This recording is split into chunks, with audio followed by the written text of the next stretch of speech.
Le combat entre les ténèbres et la lumière est le combat d'une vie. C'est notre combat à la suite du Christ. Il est permanent et très exigeant. Un être de lumière est un être qui pardonne et sait demander pardon. Plus il sait sa petitesse, plus largement il l'éclairera. Qui cherche des ennuis à celui qui est humble? Personne.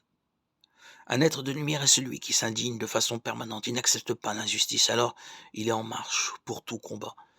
Il sait d'instinct la souffrance de l'autre, et surtout il essaie avec les moyens à sa portée d'y porter remède. Personne ne reste insensible à la main tendue quand tout s'écroule. C'est d'autant plus lumineux que le vide se fait toujours pour le perdant. Le Christ était l'homme de tous les perdants qu'il rencontrait. C'était sa boussole instinctive. Il nous appelle sans cesse à avoir la même boussole. Un être de lumière partagera son temps, sa présence, sa fraternité, sa compassion, ses biens. Il puisera sa force dans la vérité. Il sait que le Christ est la vérité. Aucune peur, aucune inquiétude avec lui.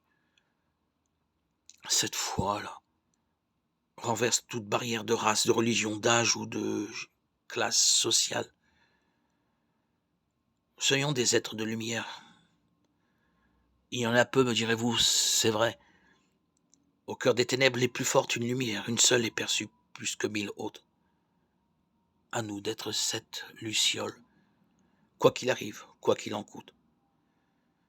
Témoignons de la présence lumineuse du Christ dans le monde.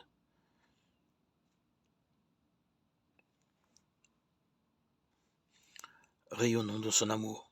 Nous sommes la lumière que le Christ nous a accordée et qui émane de lui,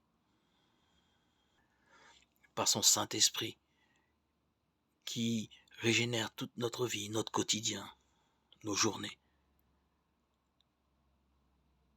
et qui nous font respirer, rayonner de lui, par lui et pour lui.